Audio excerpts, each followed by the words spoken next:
Efectivamente, bueno, además de lo que es el conflicto político que surgió a partir de lo que pasó el día de ayer en el Congreso de la Nación, se tensó la relación entre el Estado Nacional y los gobernadores, no solamente a partir de las supuestas traiciones o incumplimiento de acuerdos que hubo, sino porque la relación ya viene tensa por algunas otras cuestiones de fondo que los gobernadores reclaman justamente al gobierno nacional.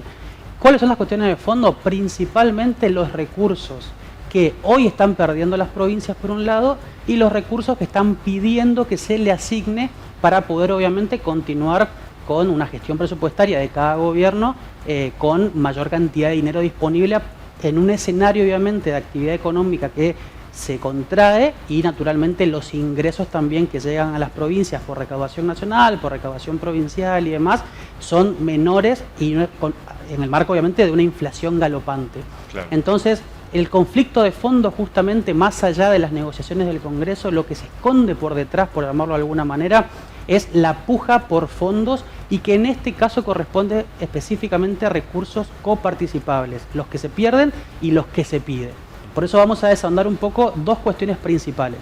En primer lugar, la cuestión vinculada a la pérdida de recursos que tienen las provincias por la modificación que se realizó el año pasado vinculado al impuesto a la ganancia y por otro lado con el pedido de los gobernadores respecto a coparticipar el impuesto país. Empecemos por la cuestión de ganancias que tenemos en placa en pantalla. Ahí estamos viendo la primera placa, dale, sí.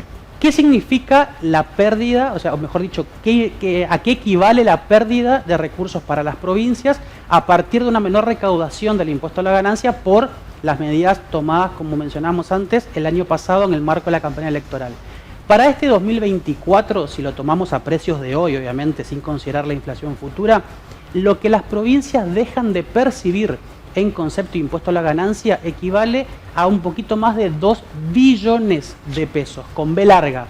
Ahí en la placa ustedes van a ver que ahí está en números expresado en millones y abajo también dice millones. Claro. Porque es millones de millones. Qué cantidad de ceros, ¿no? 2,2 billones de pesos específicamente que pierden las 23 provincias y la Ciudad Autónoma de Buenos Aires por la merma en la recaudación del impuesto a la ganancia. Esto es algo que estaba obviamente ya de alguna manera previsto cuando se sancionó la ley que modificaba las escalas de ganancia y que prácticamente eliminaba el pago de impuesto a la ganancia de las personas físicas, de los trabajadores, y obviamente luego con la victoria de Javier Milei y con una serie de factores políticos y económicos también, hoy vuelve a estar en el centro de la escena. Esa pérdida, como decía antes, es el acumulado de las 24 jurisdicciones subnacionales, es decir, provincia y Ciudad Autónoma de Buenos Aires. ¿Qué implica para el Chaco particularmente, medido siempre a precios de hoy? Implica que durante todo el año dejaría de percibir cerca de 107.500 millones de pesos. Y para el caso de Corrientes, para regionalizar la cuestión, la pérdida de la provincia serían cercanas a 80.100 millones de pesos. ¿A qué equivale esto? Es decir, cuando decimos esta cifra, obviamente decimos miles de millones, obviamente pareciera ser una cifra abismal, que de hecho lo es para las provincias y para sus gestiones presupuestarias. Para ambos casos es el equivalente a 2 masas y media de salarios, es decir, a 2 meses y medio de pago de salarios de los empleados estatales de la provincia. Es decir, es un monto, unos recursos que tienen un fuerte impacto en el presupuesto provincial, en los presupuestos provinciales, y que si no hay alguna especie de compensación o si no hay recursos que lleguen por otra vía, naturalmente limita mucho lo que el gobierno provincial, chaqueño en este caso, correntino también, o cualquier otra provincia, puede realizar, bajo riesgo también obviamente de que los salarios estatales empiecen a mostrar retroceso respecto a la inflación, que naturalmente genera una caída del poder de compra, del poder adquisitivo que tienen los trabajadores. Ahora, Ale, te hago una consulta antes de continuar. Este tipo de impuestos, ¿no?, que van por ahí o que generalmente iban, digamos, a ser distribuidos por las provincias, esto no está establecido por ley, sino que son fondos discrecionales diferentes a los fondos coparticipables por ley, es así, ¿no? No, particularmente el impuesto a la ganancia forma parte de la coparticipación que va por ley. Que la ley de coparticipación, ¿qué dice? Establece que una serie de impuestos son recaudados y de esa recaudación un porcentaje determinado va a la masa coparticipable y de esa masa, por ley se establece qué porcentaje le toca a cada provincia. Claro, Ahora, claro. ¿qué pasa? Impuesto a la ganancia se coparticipa al 100% de la recaudación.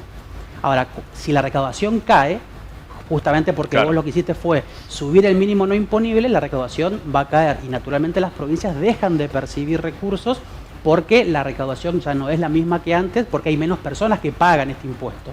Entonces, esto corresponde a la coparticipación, que justamente también es un problema para los gobernadores porque todos arrancaron el año con un presupuesto que tenía que ser naturalmente ajustado, porque la proyección de recursos ya no era la misma, porque había que tener en cuenta, obviamente, restarle un par de millones de pesos que ya no iban a percibir si es que no había modificaciones en el impuesto a la ganancia.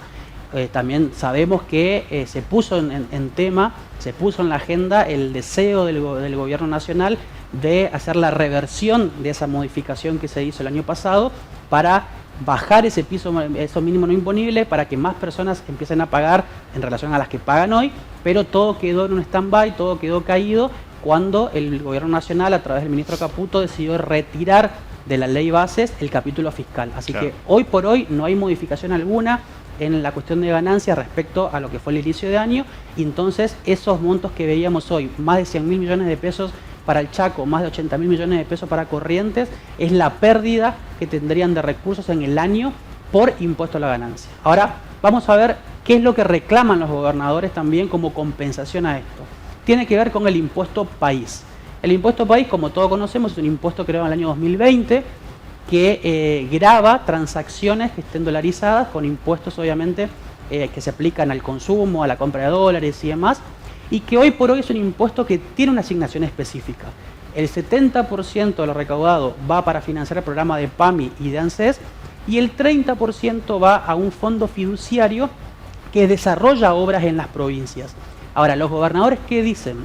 Nosotros queremos que una porción del impuesto vaya directamente a nuestra caja provincial, no que sea para las obras, Claro. sino que nosotros podamos manejarlo en un contexto justamente de recorte de recursos que tienen en general las provincias. Que encima las obras este año ya anunció el gobierno que no las iban a hacer, con lo cual ese dinero iba a quedar en la nebulosa. Exactamente, bueno, más allá de que si no se modifica nada, ese dinero debería ejecutarse. Si hay una voluntad política de no hacerlo, obviamente hay un conflicto nuevo abierto con las provincias, Claro. porque pueden incluso judicializar la cuestión, porque cuando un impuesto tiene una asignación específica y se recauda, naturalmente tiene que ir a ese destino para que se le asignó. Puede no ir efectivamente, hay antecedentes de muchos tipos, y por eso también hay posibilidad de judicializar la medida por parte de los gobiernos. Ahora, hubo muchos proyectos o muchos deseos, mejor dicho, de los gobernadores de qué porción del impuesto quieren que se coparticipe, es decir, que vaya a las provincias directamente mes a mes por un goteo automático. Algunos proyectos planteaban que sea el 21%, otros proyectos plantearon que sea el 30%, y para hacer un cálculo estimativo vamos a tomar el proyecto que pide que sea el 30% de la recaudación el que se coparticipe a las provincias directamente. Si volvemos a la placa que estaba recién, vamos a poder cuantificar de alguna manera lo que impactaría Claro. la recaudación del impuesto. Ahí está la placa. Que tengo entendido, Ale, que no le llega ni a los talones, como se dice la frase, a lo que es el impuesto a las ganancias, ¿no? Bueno, ahí está el punto. Si se coparticipa el 30% del impuesto país, y partiendo de la base de que el impuesto país este año va a crecer de manera exponencial, ¿por qué? Devaluación en el medio, que naturalmente pegaste un salto del dólar de 350 a 800, que te genera que cuando vos hagas una compra de una plataforma digital, que quieras comprar algún servicio que esté dolarizado, vos pagabas antes una cantidad de peso determinado por el impuesto y ahora pagás más del doble. Y también porque se le puso el impuesto país a las importaciones. Entonces, para que tengan una idea, por ejemplo, la recaudación del impuesto país en enero solamente, luego de haber atravesado estas modificaciones que mencionaba antes, creció 1000% interanual. Entonces, cuando uno proyecta, y hay especialistas tributarios que proyectaron lo que podría ser la recaudación de este año del impuesto país, estamos hablando de 8 billones de pesos que se recauden. Con el 30% que iría a las provincias, estamos hablando de cerca de 2 billones de pesos, poquito menos de 2 billones 100 pesos, que irían al fondo de las provincias. Estamos hablando de prácticamente un emparde con lo que se pierde de ganancias. Claro. Entonces, el Chaco, por ejemplo, recuperaría cerca de 100.793 millones de pesos, Corrientes recuperaría 75.108 millones de pesos, que obviamente no termina de compensar directamente lo que pierden de ganancias, pero quedan muy cerquita y ya es otra la historia. Claro. Ahora, ¿qué pasa con el impuesto país y por qué hay tanta negativa del Estado Nacional por coparticiparlo? Por dos razones particulares. Una razón que es económica y una razón que es más bien, casi te diría, filosófica. La razón económica es que el gobierno nacional quiere quedarse con el 100% del impuesto país. Ni siquiera quiere darle el 30% a este fondo fiduciario que hablábamos antes. Quiere tener toda la recaudación para tener más recursos y achicar así el déficit fiscal. La razón que te digo más filosófica, te diría, es que el impuesto país nació como un impuesto de emergencia.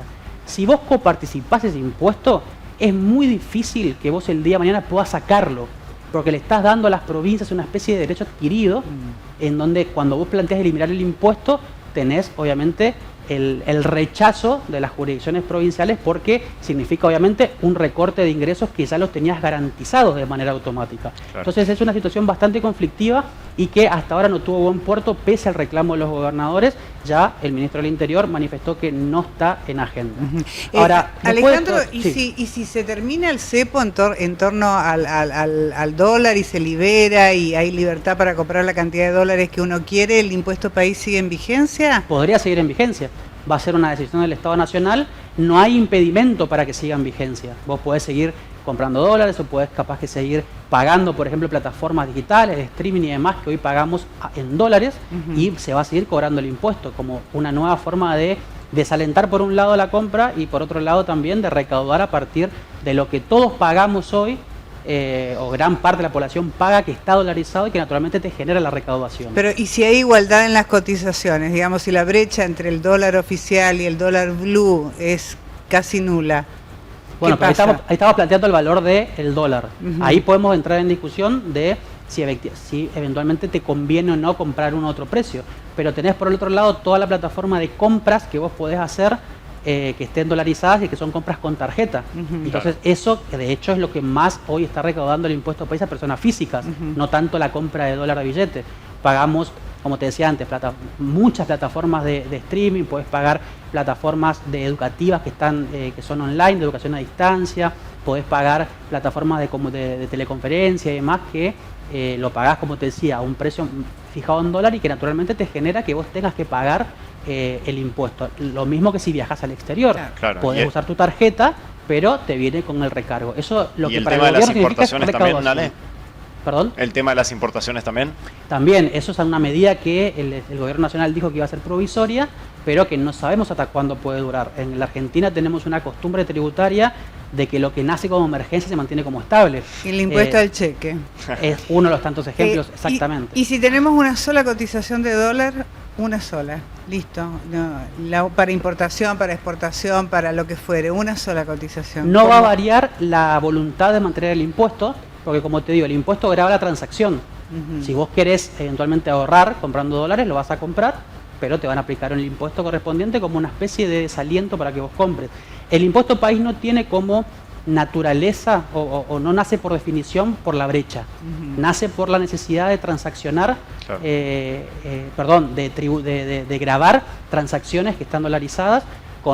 Primero nació como un desaliento al consumo de dólar, al consumo en dólar, mejor dicho, y segundo, hoy por hoy, más que nada todavía, en materia de recaudación. Claro, sí, me acuerdo que un poco la filosofía, ¿no?, de la creación de esto era compre nacional y no compra afuera, digamos. Eso era un poco la filosofía o el espíritu de esto, ¿no? Hoy por hoy es muy difícil que plantees ese mensaje, porque naturalmente, a ver, tenemos consumos habituales, una gran parte de la población, no toda, pero una gran parte, que naturalmente están dolarizadas, digamos, y que no tiene que ver con elegir algo que se vende afuera en relación a algo que está adentro.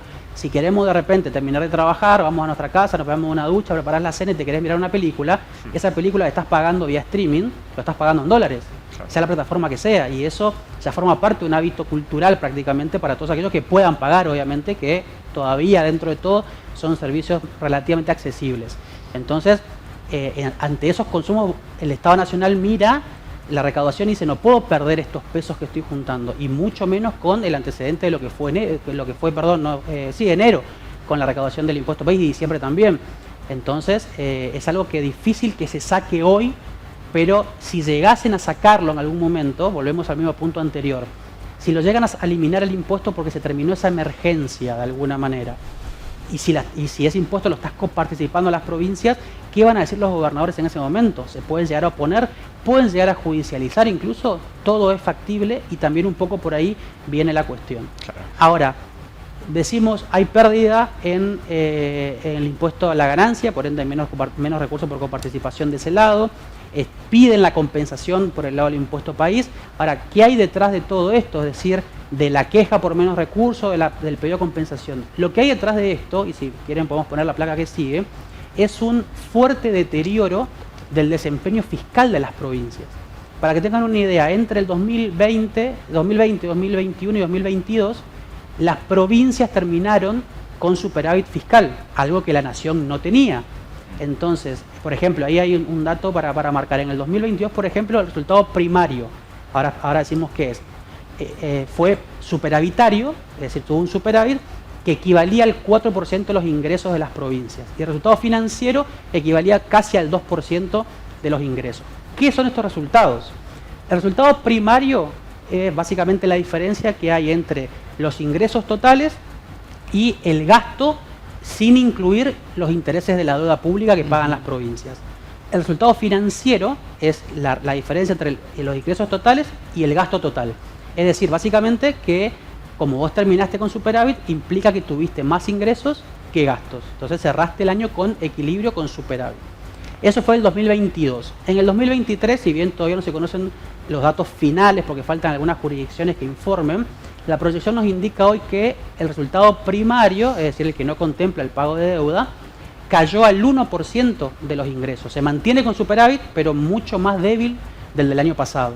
Pero el resultado financiero, es decir, cuando incorporamos a esta diferencia ingreso-gasto el pago por deuda pública de las provincias, ya es negativo, ya es deficitario, es decir, hay un déficit financiero de las provincias cercano al 2% de los ingresos. En la región particularmente, ¿qué está pasando? Vamos a la placa siguiente para comparar desempeño Chaco-Corrientes en los últimos años y vamos a ver, si bien no está el numerito, pero después lo podemos compartir, vamos a ver una serie de barras que nos indican por año, ¿no? 2020, 21, 22 y 23.